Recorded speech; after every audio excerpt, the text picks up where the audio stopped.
Hello and welcome to Channel Sports on Sunday. I'm Ken Ochonogo.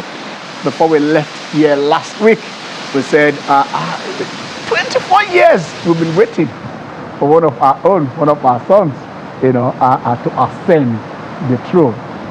We did tell you here that in 1978, the African Sports Journalists Union, ASJU, were mandated by the OAU then, the Supreme Council for Sports in Africa, to go and pick the best player for Africa, because before then it was the France football, that was helping Africa to pick her best players.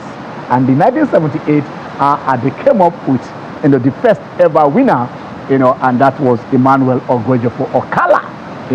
So Okala, became the first Nigerian, to be picked, but then picked by African journalists. All the journalists came together, select them and then make their choices.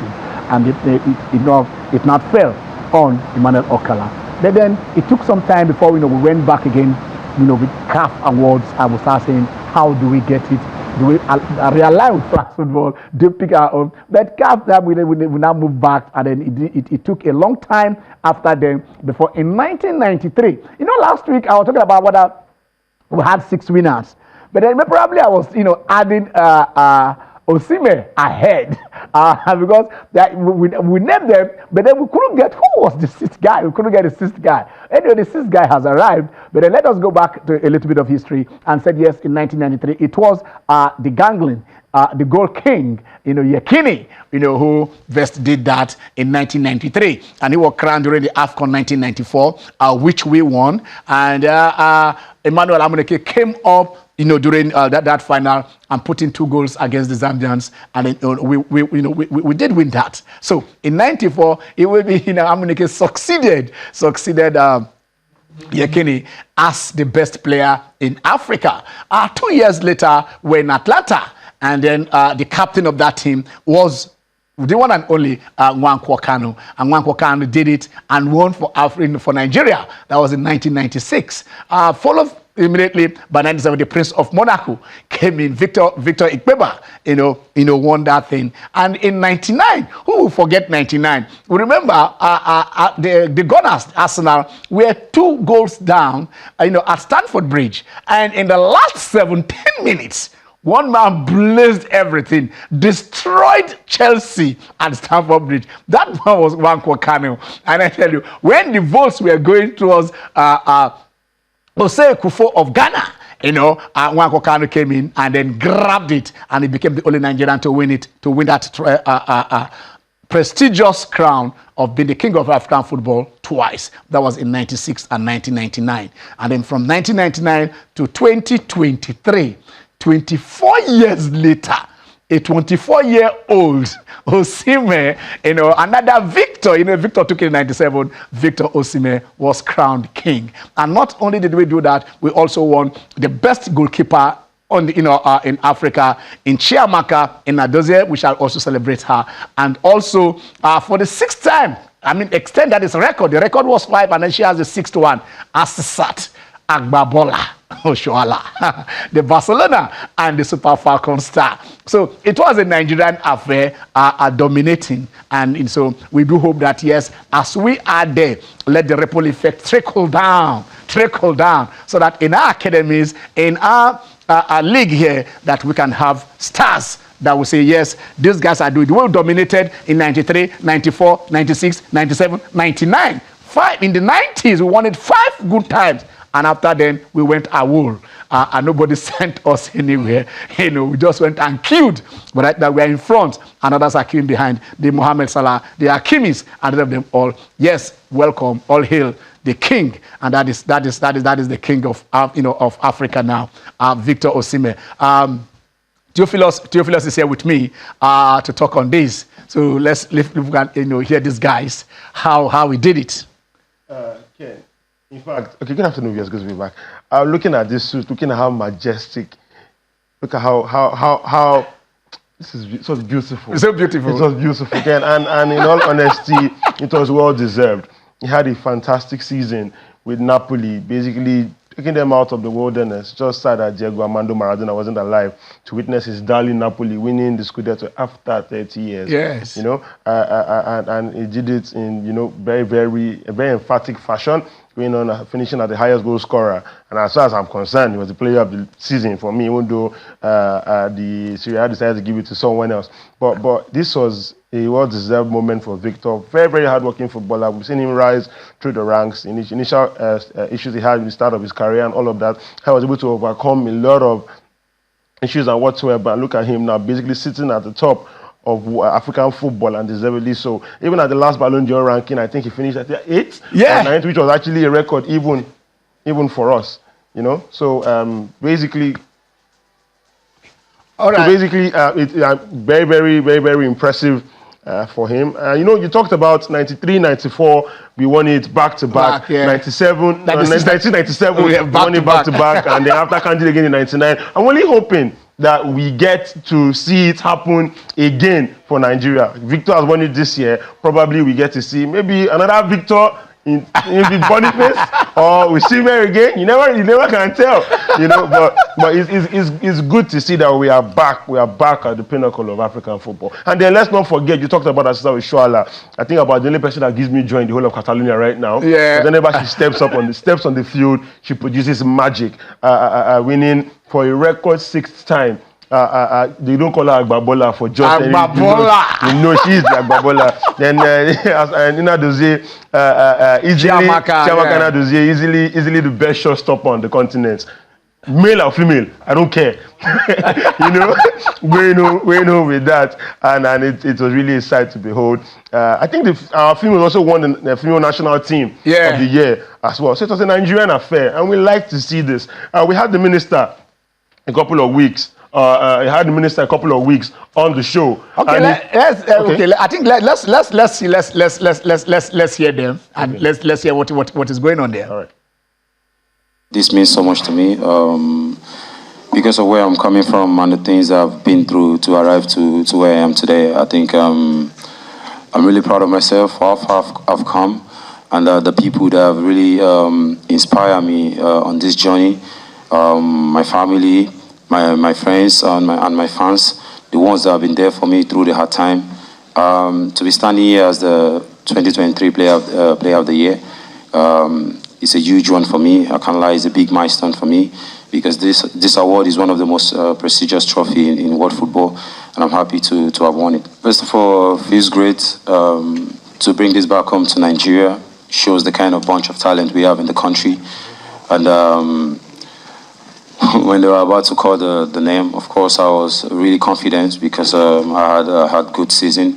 But I can't take away the achievement Mo Salah and Hakimi has achieved in the last season. They were exceptional for their club and their countries. So for me, I had good season also with my club and as well as my country.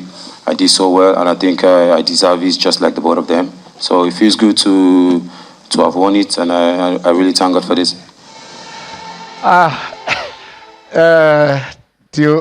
I wish you played football. Because there are certain scenes you see. It just uplifts you. Yes. It just makes your day. I agree. No better image launderer. But not me playing football, Ken. Oh, you play basketball? When I was in my prime. Victor is just 24. It won't be until 29th of December before he will clock 25. So in 12 days' time, he will be 25. And the last time we won the African Football of the Year was 24 years. Was 24 years ago, and then he at a 24-year-old now won it for us. It looks like it's scripted, Ken. And then it has to do with a lot of things, because you talk about winning in '94. A lot of things happened to Nigeria in 1994. Very good things, you understand. Apart from winning the AFCON, we qualified for the World Cup very first time. Yes. If you know the heart breaks, especially the one that really break our heart. I think that was the one for Argentina 78. After Argentina 78, then we have Italian. Espana 82. 82, okay. Then we have Mexico 86 before Italian 90. The one over here. In 1980 we won the AFCON right here. So trying to go to the World Cup. It was right here at our home. Nigeria scored. It was no. We have shed tears. We've had our hearts. You look really emotional right now. Talking about it. No. When you go through those times, it was mission impossible. Yeah. First, only one African team was representing Africa. Then so they were fighting. In fact, that last one, it was Nigeria, Egypt, and Tunisia for that time of 78. So you just think that can we get there? Yes. You understand? It was until that 1994 that they opened it up. They said, okay, 3 teams can come. Three teams. And we made it. And Yekini scored that goal, and that iconic celebration was won. Yekini scored our first goal in the World Cup. But the goal that took us there was the goal against Algeria. When Algiers, had to play that game, and Finidi George scored that goal for us. It was the 1-1, and after we scored, they equalized. So sometimes it is good to watch this, to listen to it. Because we were dying per second until the whistle that said we have qualified for the World Cup. It was a journey. Must have been an explosion that day. No.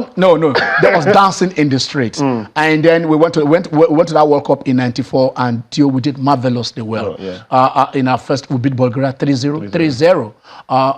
Coming out particular group with Greece and Argentina. You understand? The Bulgarians that we beat went on to play in the semi-finals. Yes. We were beaten by Italy after we led them for so much time, and almost they equalized with almost a few minutes to go, and then won in extra time. The Italians that we almost knocked out went on to play in the final and only lost the World Cup on penalties to Brazil. We were good enough to on our debuts at the World Cup. We were good enough to win the World Cup. On the highlight of the whole thing for me was Victor talking about the fact that his parents are no longer here to enjoy all of this. And he's the young boy that used to sell on the streets and all of that. growing up. Yeah, from Olusosun, the kid from Olusosun. And you could tell that this is someone that, from the start of his career, quite a number of us knew that he was going to do well. I remember, I think Dumnodi tweeted something a while back, and he said when Victor moves to Napoli, he will win the African Footballer of the Year. And I said, the man that saw tomorrow. And it finally happened. And I can only hope that this will actually probably open the floodgates for us to now begin to dominate, not just on the female scene, because our women are doing exceptionally well, but the men as well. Let's bring back the glory days. It's been 10 years since we won our last Nations Cup. It's been 10 years since Nigeria won any team in Africa, whether under 20, under 21, under everything. It's been for the last 10 years. 10 years. But these are the full list of the winners. Yes, Victor Osimhen, of course, talked about him winning the men's Footballer of the Year. Our sister Oshuala Agbabola, obviously for the record 6th time winning the African. For Nigeria and Barcelona. Did you say you saw the Barcelona? No, I don't. You don't really need to shout. We don't like to make noise. Don't forget that the best female footballer in the world right now. Yeah. But Mati also plays for Barcelona. But I think Chiamaka saved her penalty. Well. And that's the reason why she is also on that list as well. I think Player of the Year men Interclub Pesitao from South Africa, also with Al Ali. A fine player. He went to Europe, couldn't make it, and came back to Africa, and he's doing well. Yes. I think when Mosepe was there, in Al Ali, he brought him back there, to the and then he's a quality player. He's a quality player. Looking at Fatima Tangal with Morocco in the club Female Player of the Year. Coach of the Year, Wale Regari. Taking Morocco to the semi-finals of the World Cup. You can't do that. You can't. Nothing beats that. Nothing beats that. And the Coach of the Year for female, Desiree Ellis. She keeps on making Africa proud. Yes, of course. Goalkeeper of the Year, Yaxin Bonu of Morocco, plays for Al Hilal now. Somali with Sevilla in the Spanish La Liga. Fantastic goalkeeper, and he showed at the World Cup in Qatar last year. And of course, Goalkeeper of the Year for women, Chiamaka Inadozie AJ, the safest hands in the business. Yes, they just beat Madrid, and it was through her effort. You know the level of confidence she shows on that pitch. We will bring the tweet. FIFA recognize her. You know, the young player of the year, Lamine Camara with Senegal, also plays for Metz, for men, and of course, I'm seeing Yensi El Chad, Morocco, young player of the year, women. National team of the year, men, obviously has to be Morocco, and of course, it's definitely so for the national team of the year for women. Yeah, that's Nigeria. Of Nigeria. Yeah.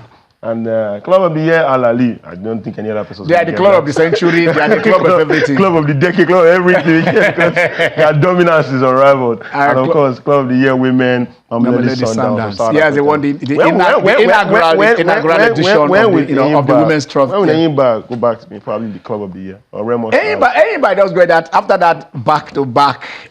Just understand, and then it was Sefini. Yeah. It was Sefini. We've not tramped in Africa. Yeah. It's been quite a long time. I don't know what we become like the Gunners.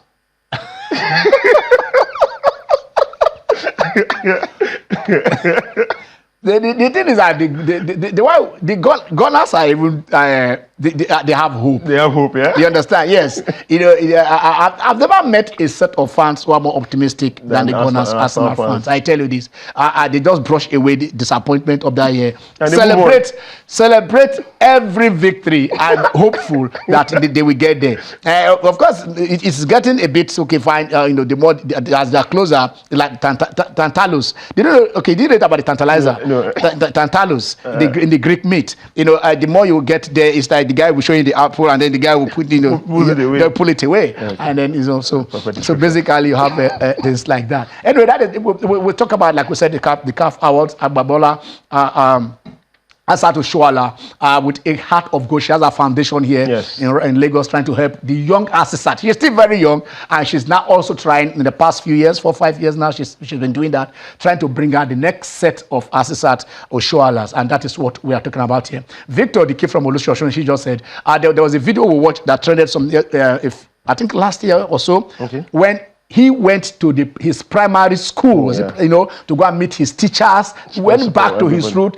He still maintains the same set of friends that he had. Yeah. So suppose, look, when you have money, when you have fame, you now acquire a new set of, whatever. But Victor still, he still hangs out with his guys. People, and that is where you see, a guy who is whatever he is. Yesterday, what he did, we'll talk about it later. What he did yesterday, wow. I was shouting. I was just there watching it. And someone now sent me another video that he has done that thing before in Lagos.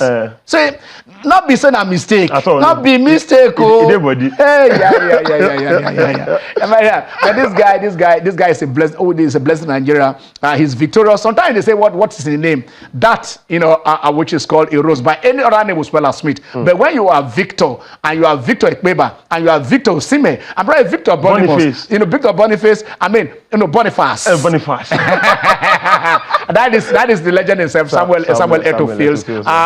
It pains when I see Eto'o. I love Eto'o, but it pains me that we shoot ourselves in the leg. Yes, that's there's a Chiamaka. Coincidentally, Chiamaka, there at the CAF women, those are the red champions. That's Agbabola. That's Agbabola herself. Asisat Oshuala. That is Asisat. Of course, they are so close. Yes. Victor and Asisat. Yes. I mean, if you see them banter on Twitter, a lot of friendly banter. When Victor was announced, I said, "My boy, that's my boy." You understand? And that's the kind of solidarity. That's my boy. This. Do you think they plan to wear green? Both of them plan to wear green. I don't know. They would have discussed it. No, they are very, very. And I love this. I love these two young Nigerians who there is the vibe between them. There is the synergy between them. There is understanding between them. And I tell you this, what better way to inspire the youth? What better way to inspire the youth? Yes. It's been a very long time we've seen any of our own even climb the podium. I think of maybe Victor Inyama was the last Nigerian player to climb the podium. Okay, let's hear Asisat. All right. Yeah. This is a night of Thanksgiving for me because 1, 2, 3, 4, 5, 6. I mean, it's not because I'm that good. It's because I've had good teammates. I have good teammates. I have good people that I'm working with, and of course, people who dedicate their time to make me better every day. I just want to appreciate everyone who's been part of my journey and everyone who's gone out of their way to make me a better player and to make me a better person today. For me, I'm so happy and grateful to be here today. And I also want to say a very big thank you to all the Nigerians, to my teammates in Super Falcons, also the coaches, also my teammates in France, Paris FC. I really want to say a very big thank you for all the encouragement and support, because I wouldn't have made it to this stage without you guys. I think it's not just about me standing in goal, stopping all the balls. I think the goalkeeping starts from the striker, because they try to defend the balls from the up front to the middle to the defense before the goalkeeper. Thanks for everything. This award is for you all. I really appreciate it. All right, that's Chiamaka Nnadozie, and then FIFA says, for club and country, she's fantastic. We'll go on a very short break. When we come back, we're going to Spain. And I tell you this, we're going to keep you Spain bound. Stay with us.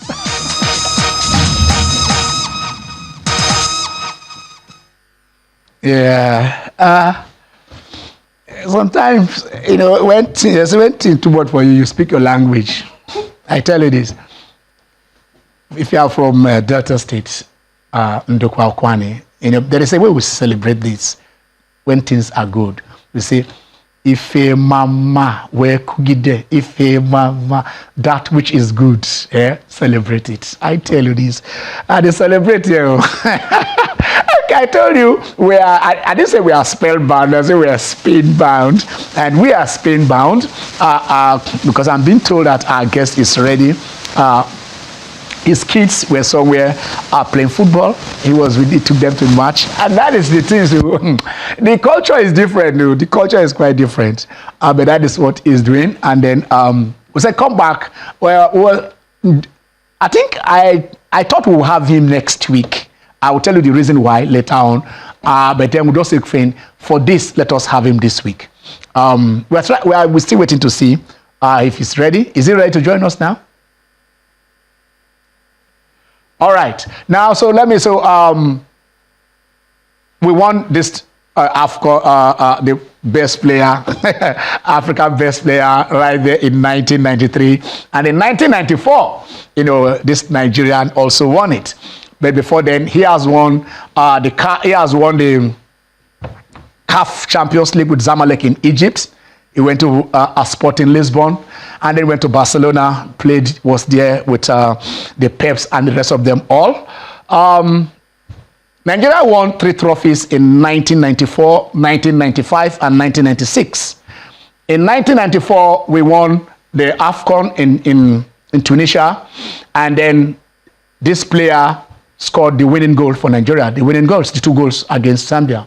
In 1995, Nigeria won another trophy. Most of you don't, we downplay it, but it is the Afro-Asian Championship. We played Uzbekistan, and this player scored the winning goal. In 1996, 94, 95, 96, Nigeria was there at the Olympics in Atlanta, and then we won the gold. But who scored that winning goal? This same player scored the winning goal. A child of destiny, you can see it. Things that people look at. His stats are frightening. Part of the coaching crew won the Under-17 World Cup for Nigeria as a coach. Took Tanzania to AFCON as a coach. Was assistant of also the Super Eagles, and a lot of things. But like I said, he was the African Footballer of the Year in 1994. Laurels, goals, assists, everything you can think of. A committed Nigerian. And then we saw him there in those clips. Then there is something about him why we brought him here. It's about the boy in green. The boy in green. Who is the boy in green? I have the honor and pleasure again, with my team in here, to introduce to you once again. He's known to you. Why did I say we would have had him next week? was born on a Christmas day. It is the Yuletide season. So would I use him to celebrate the Christmas? But I don't know if it is possible, we might still get him here. But for today, we are talking the best player in Africa. And we're talking the man who 24 years ago did it. And 24 years later, a 24-year-old won it for Nigeria. His protege, his discovery, and his mentee. Emmanuel Amunike. We call him Emmanuel Amunike. They call him, say no, it is Amunike. Emma, how are you? I'm very good, Ken. Thank you very much for all the profiles that you have given me.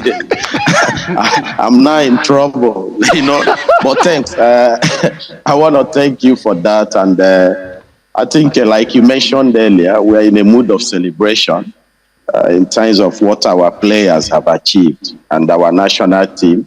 And I think it's a very good moment, and the Nigerians deserve to be happy. I know things are rough, but I think, like they say, sport is the tools, to make people happy. And if we have seen that our players are doing greatly, yesterday I was shouting when Osimhen, I want to ask you about that. When I want to ask you how you felt. Yes, how you felt. Not just the goal. I mean, he scored that goal, almost injuring himself. He injured himself as he scored that goal. But Emma, that assist by Osimhen, how were you feeling when you saw that? Well, I have no doubt about him. I have, I'm the type, I don't talk much. But of course, he's a boy that, grew under us. And from day one, you could see exactly Osimhen is whom he is. There is no fake about him. He's someone with character. He's someone with passion. He's someone that wants to, make it in life. And when you possess those qualities, I think only the sky is your limit. And I'm happy, he's doing what he's doing. And there's no moment I have ever doubt about his character. And, we should be happy. We should be blessed that we have this kind of player. And what we need to do is, we hope during this their playing time with his colleagues, they can be able to win something for Nigerians. Okay, I know you've said this before, but I want to ask you here again, because maybe those who watched before, those who listen elsewhere, we're not listening now that you are right here. Tell us about the boy in green. How did that thing happen, the boy in green? People have been talking about it. It has become, like a myth, a mythological thing, the boy in green. What happened? Well, the boy in green is, I think in the beginning, that was 2014, when we were trying to build new set of under 17 players. And just like what he said, he came to Abuja like every other young Nigerians, who knows the ambition of representing their fatherland. So he came, and too many people. So I personally developed a formula in terms of to make it easier for us, because most time our training starts from 9 o'clock in the morning, and then we end it up till 6 o'clock in the evening. We're trying to make sure that we give everybody the same possibility to show themselves. And I think when Osimhen said was playing, and I was kind of, trying to go and arrange the next team to play. So when I came, I didn't see much in their team. I didn't see much. But that does not mean that you're a good player, you're a bad player, because in that type of screening, you can be a good player, but the people that you played with, might make it not for you not to, to be a good player. And besides, when you're a striker, because you need the help, you depend on the other players to feed you the ball. But in that kind of scenario, everybody wants to show. But I personally, I was not much interested in the speed or in the quality of the players much. I'm more focusing on the intelligence of the players. So when I came, I just told his set, I said, I didn't see anything much. You guys should wait. So my backroom staffs, they came to me and they say, coach, see that boy, we agree. I say, which boy? He said, that boy. I say, okay, let him come. Let's see him more. So I brought him. I called him. I say, you come. He came, then I make a joke with him. I said, boy, you know eat? So he just laughed, I said, okay, go and sit. We will see you. So when I put him in the next game, I took my time to really watch him. And what I saw in him, the hunger, the fighting spirit, it's like he wants to eat the world. So I said, okay, this guy has. I just kept it within my mind. I said, this guy has character. He can make the team. I said, okay, go and join him. I told him to go and meet Morak. Then Morak just wrote down his name. And then from there, that was the story of Osimhen. We started working on him. We started trying to correct him. We started building on him, giving him all what he requires to be a good striker. But also, it's so amazing, the credit also has to go to him because the passion he possesses, the hunger, he doesn't like to lose. That is one thing I like about him. He doesn't like to lose, but at the same time, he controls his emotion. Even when he loses in the training, he understands. But one thing about him, he doesn't want to lose. And when you have such character in a team, I think it's a big plus to the team. Okay, I know you are very modest. There is always this talk, we say it as it is here. There is always this talk of Nigerian coaches, collecting something backhand in order to field players. You have to choose them when you come to the national team, irrespective of whether it's under 17, under 12, under 20. You never knew this boy. You only saw him that he was wearing green. Maybe was it because national colors he was wearing? That was why you saw it. So you don't know. You never knew him. You don't know the person that brought him to Abuja because they say he was selling pure water somewhere at Olusoso, struggling. And then somebody said, okay, I can pay your transport and take you to Abuja. And then you saw the talent in him. You did not see, the backers, the agents, the other people coming to go and meet you, and you pick him. But then, I want to ask you a point-blank question, Emma. During the voting process for this year's African Best Player, why did you not vote for Osimhen?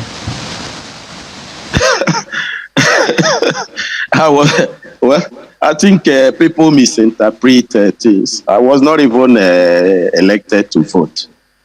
I never even know those that voted. All I knew was I was invited to come and hand the best coach of the year, and that was my role in that event.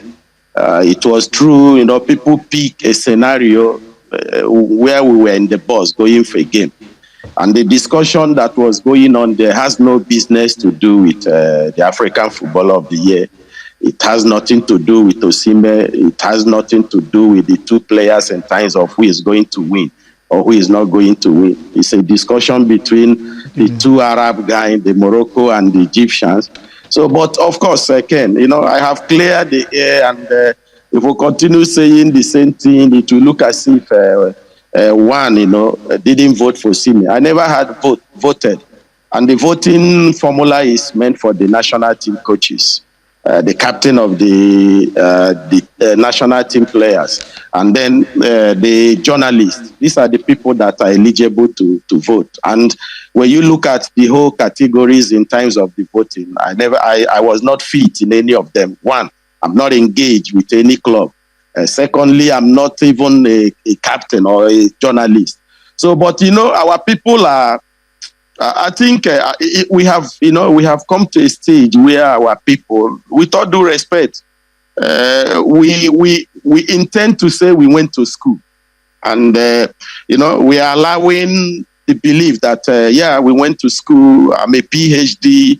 Then people can just come out and start to mislead Nigerians. And I think when you're a leader or when you are being assigned in a responsible position, I think your main responsibility is to do what is right. And if people are coming to question my integrity, to question my patriotics, I don't need to come out and start trying to defend myself.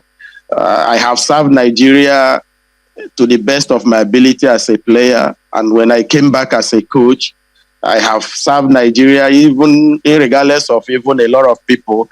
We against the team, boldly. People were against the team. the impression some of the media people gave to Nigeria before we even went to the World Cup was that team was not good. But the players, they knew what I did for them. I stood by themselves, by their side. I fought for them. I defended.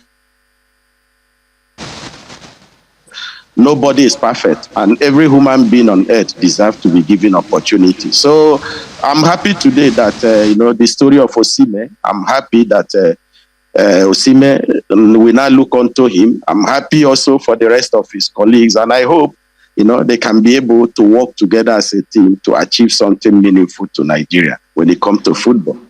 Okay, thank you for clearing the air. For those of you who are saying, Amunike did not vote for Osimhen. Amunike did not even vote. No, he doesn't have the right to vote. He's not a national team coach. He's not a captain, so he was not there to vote. A discussion in the bus between, Hakimi and Salah. And you played in Zamalek. You played in Zamalek. As a young man in Zamalek.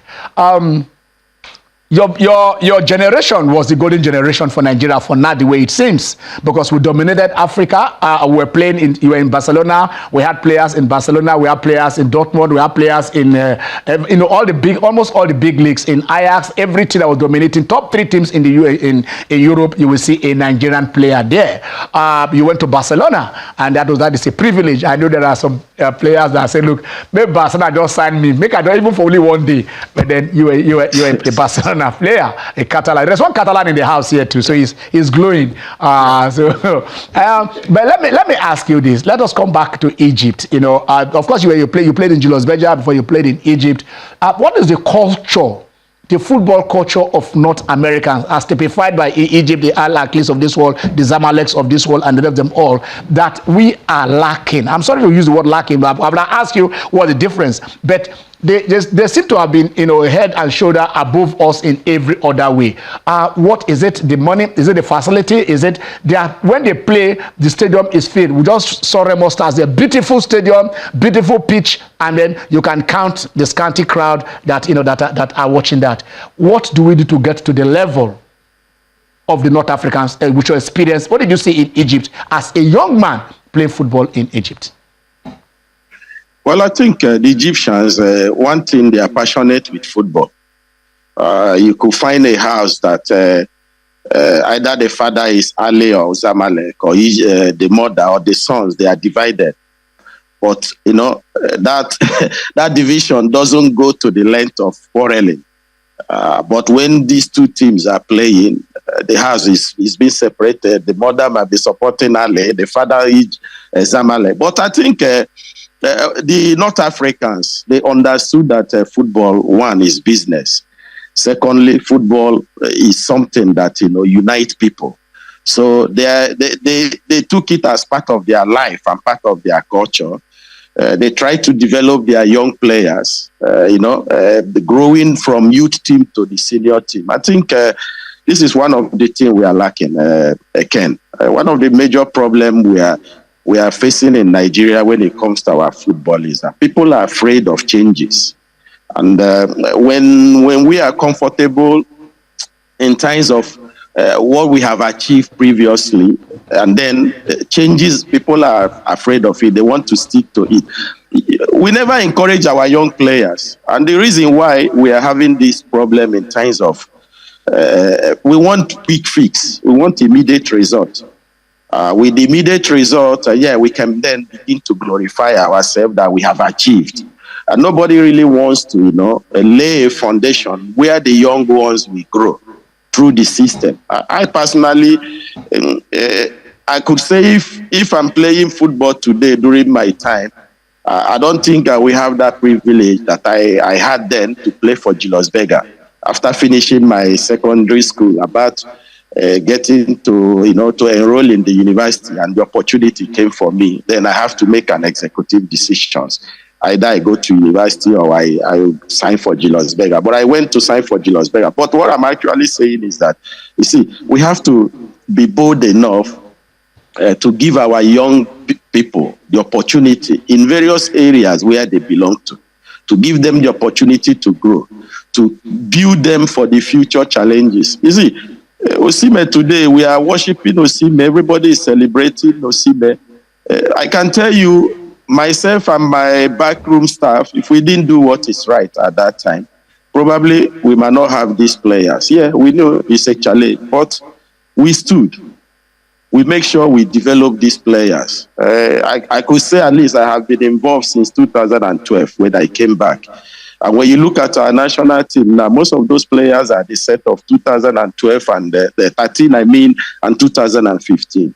The question we need to ask ourselves now, yeah, it is good that we have achieved something. Osimhen is the best African footballer of the year. Our sister, Assis, is the same. Our Chiamaka also, she won the best goalkeeper. Our national team now is the best national team. All those things are beautiful. But have we even reflected that, okay, in the next 5, 6, 7 years now, maybe when these players are getting old, who are those that we will use to replace them? We are not thinking to that direction. I think it's highly time that we start thinking to that direction. We have that level of development. We have that level of continuity. When we finished 2013 under 17, the idea was we all should move to under 20. And I said, no, let us divide the team. Let some people go to under 20. Let some remain with under 23, under 17, so that we can have that line of production. And then, unfortunately for me, or fortunately for me also, I was, I remained at the under 17. And then Manu and Ndoka, they moved under 20. But I could tell you, we were able to, collectively build a team, a generation of players, that tomorrow or today they are making Nigerians happy. So I think these are the directions, Ken, we have to be looking at. Okay. Not just one self or one glory. It's a national project where we can build a project of inclusive, where people, can have that confidence and that boldness to have the love to play for Nigeria. Okay. All right. We want to go on a short break, Emma. When we come back, you take us briefly to your Tanzania projects. Stay with us. It is Channel Sport on Sunday.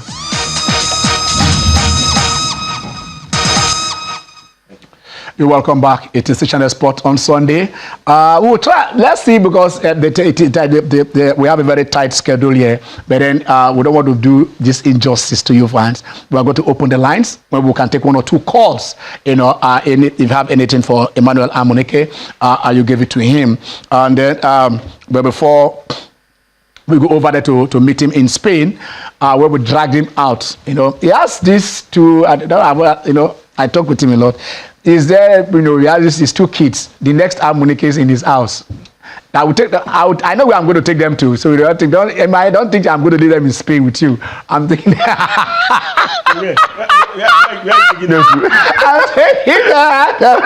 am taking them out of Spain. You don't do anything. You better know what I'm thinking. You better know what I'm thinking. It can't be what I'm thinking. You better think what you are thinking. I let Amunike think what he's thinking. He would allow it. Anyway, we're going to open the line so maybe it's possible so that you can take 1 or 2 calls. But we'll soon leave this place. But Emma, let's make this sharp. You went to Tanzania. And then you went over there and to go and manage the team and qualify them for the AFCON. There is something about Tanzania. I don't know how old you were in 1980. You should be about 10 years or so in 19. But there is this goalkeeper from Tanzania. Is it Pondamali or what they call one? Yeah. The goalkeeper, Their goalkeeper at AFCON in 1980, and he was there. So briefly tell us how the challenges had in Tanzania and how the country felt when you qualified them for the AFCON. Well, Ken, I think every country, have their own challenges, and Tanzania is not different. And when you look at their football background, they have these 2 big teams, Simba and Yanga. And most of their national team players, they comes from there. So, but when I went there, I was there, I think, before our first game, I was there in a month. So it gives me the privilege to be going around and watching their league and, trying to to see other players also that maybe that might be, very, very useful to the national team. But of course, it was a very difficult scenario because I remember my first discussion I had with the general secretary, and when he asked me, he said, "Where is your list?" And I said to him, "No, I want to see the list of those players that, that you guys used in playing a friendly game, because I'm the opinion of, I like to give everybody opportunity to prove themselves."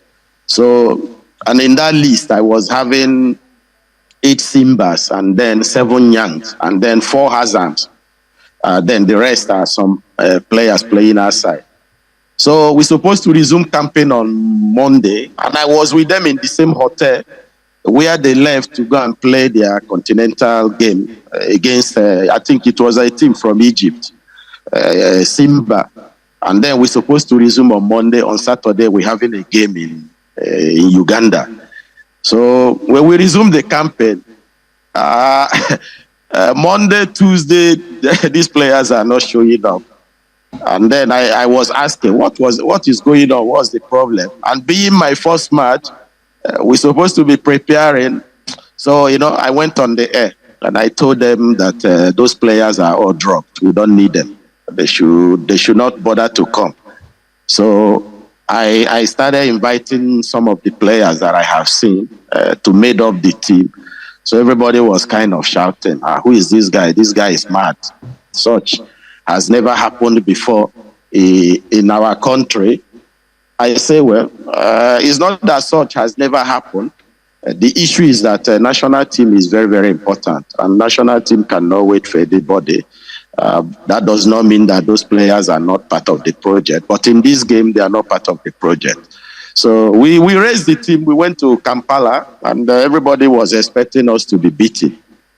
After the game, we played through. We picked a point there, and I think that point, that we picked there helped us also in our qualification. So it wasn't an easy journey, but of course, like I always said, whatever you are doing and or you are involved, as long as honesty comes first in what you are doing, I don't think we have problem. It might take time. People will have doubt in your ability.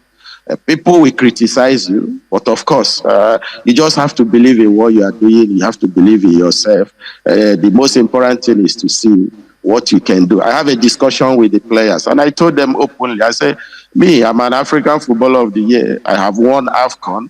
I have been to AFCON, and I think if you people can do this, your name will be ever remembered in your country. After 39 years, let us work hard. It takes nothing. It's hard work, discipline, commitment. And then I think Samantha, the captain, he played a very, very important role. He was able to, to guide the team in terms of his colleagues, the players. And this is how we started the journey. Yeah, of course, in every tournament, being the first after 39 years, with new players, new generations, we went there. Yeah, it was a kind of experience to most of the players because they lacking that exposure when it comes to African football in terms of AFCON. But I'm happy today that they are back again. That shows we did a very good job there, and they have followed the step, and they are back again to the AFCON. So I wish them a very good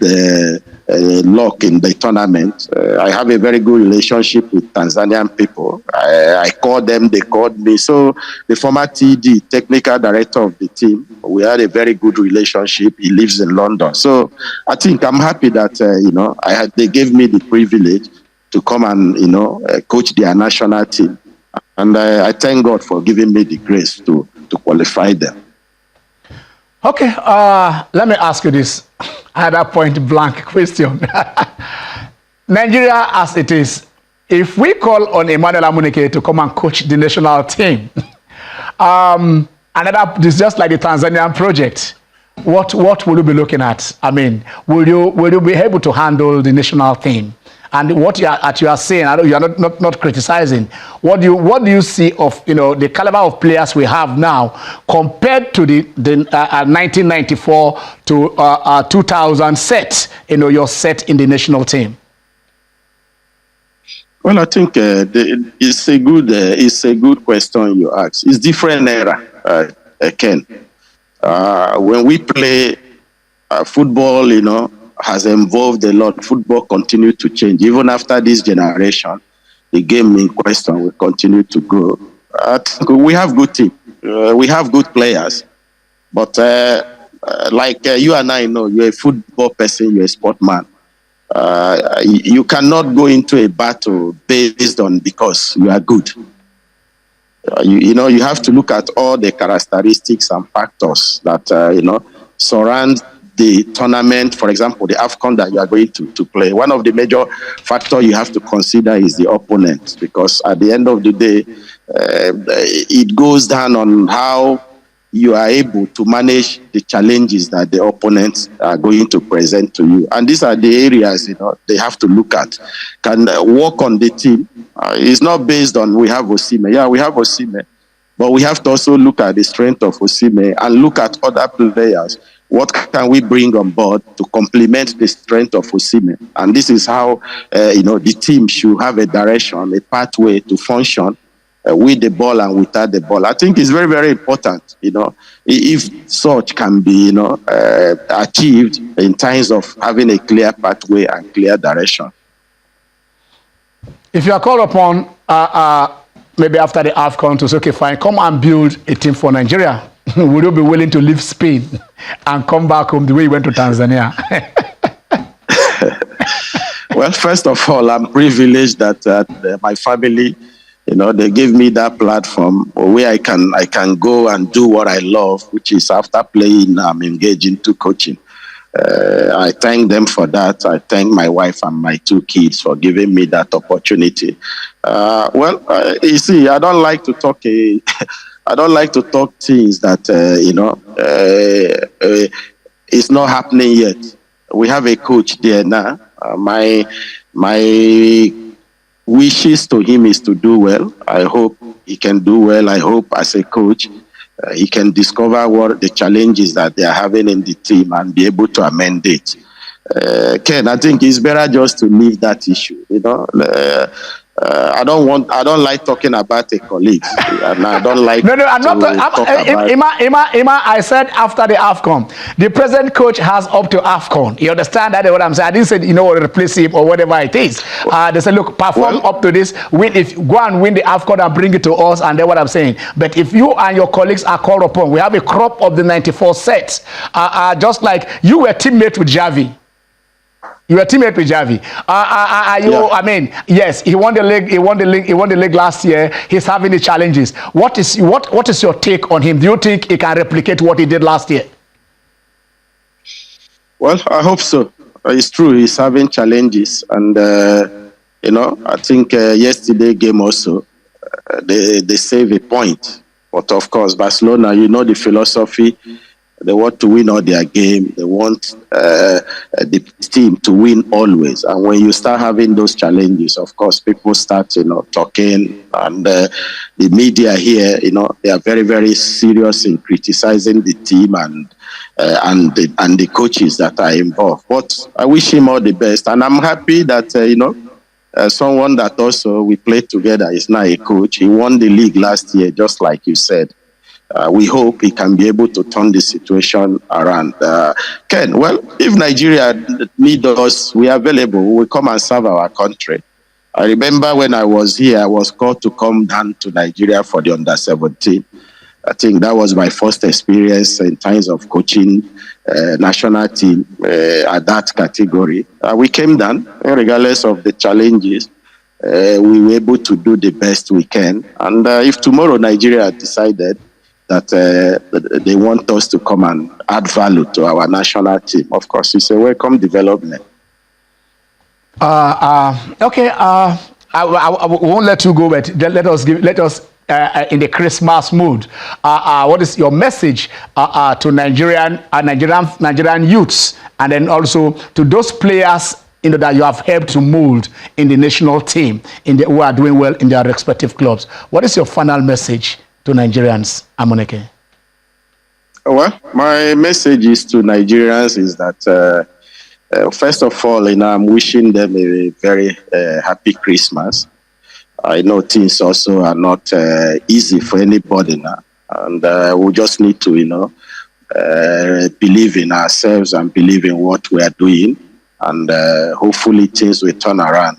And also, I hope our leaders, those that are sidelined with the responsibilities of, guiding the nation, could also, find it at the heart of their mind in terms of, trying to turn our project for the betterment of Nigerians. Like we say in Igbo land, Ake na Manyo with the same, which means Pankanel and Oye, they are all brothers. So both our leaders and the citizens, we are all one. We are in one country, seeing how we can be able to turn things around. So I think every one of us in Nigeria have his role to play. Either you're a media person or you're a sport person or you are into the government. We all have a role to play to make sure that, we pass a very good message to the next generation coming behind us. And my wish is also to our footballers, Osimhen is a kind of an example to everybody to emulate. It shows that hard work does not kill. It shows that commitment does not kill. It shows that desire to achieve does not kill. So I think our players, they should look at things, work very hard, be patient, and allow the right time. In life, nothing happens without time. So I wish everybody the best, and I wish us Nigerians, a very good Christmas and a Happy New Year also in advance. And I hope things will turn around so that people can be able, to live their life and be able to do what they love doing. Thank you so much, Emma. From the sunny side of Spain, we say thank you so much. Thank you, Ken. Okay, thank you. Okay, that is 1994 African Football of the Year. Sorry, we couldn't take your calls. The time is short. Well, so what I will take for you guys to see that Osimhen goals, the frames in how he did it. Maybe before I come to you, they say Ken, you didn't play football. But let me tell you this: he got the ball with his leg, took it up. You understand? And then bam. Okay, now this is it. What do you see there? He said, what has Osimhen just done? Let us see what he has just done. Let's see. Those are the frames. First frame, he gets the ball with his leg. Second frame, he takes it with his head. Third frame, the knee. Fourth frame, the knee. Fifth frame, the knee. Sixth frame, he takes it down, passes through them, and then crosses out. That is what he has done. And let us see the result. Yes. And that is a great, we say, wow. When you provide an assist, that is, you understand, the assist is even better than the finish itself. It is worthy. That is what Serie A is saying about you, and that's the Christmas gift. Say thank you, Osimhen. That is telling, thank you for giving me this Christmas gift. Thank you, and thank you for giving Nigerians this Christmas gift. Wow, that is it. That is kind of talking to Osimhen. Say thank you so much. You are the man. You are the man. This is. FIFA acknowledging Chiamaka Nnadozie safe hands for country and for club. I mean, she just saved the penalty that made her team, Paris FC, to beat Real Madrid at the UEFA Champions League tournament for women. They beat the Madrid team. Catalan. Yeah. We're going a minute. Well, I think what Joseph said really blew me away. I just hope that everything works out fine. Look at Victor Osimhen. Is the perfect example of hard work. And I really hope that everybody out there that is doing what they know how to do, hoping to get to the pinnacle, I pray God answers their prayer. Yeah, we close in the words of Emma. It says, hard work and commitment does not kill. That's all. I'm Ken Ochonogo. We'll drop the pen. God bless Nigeria.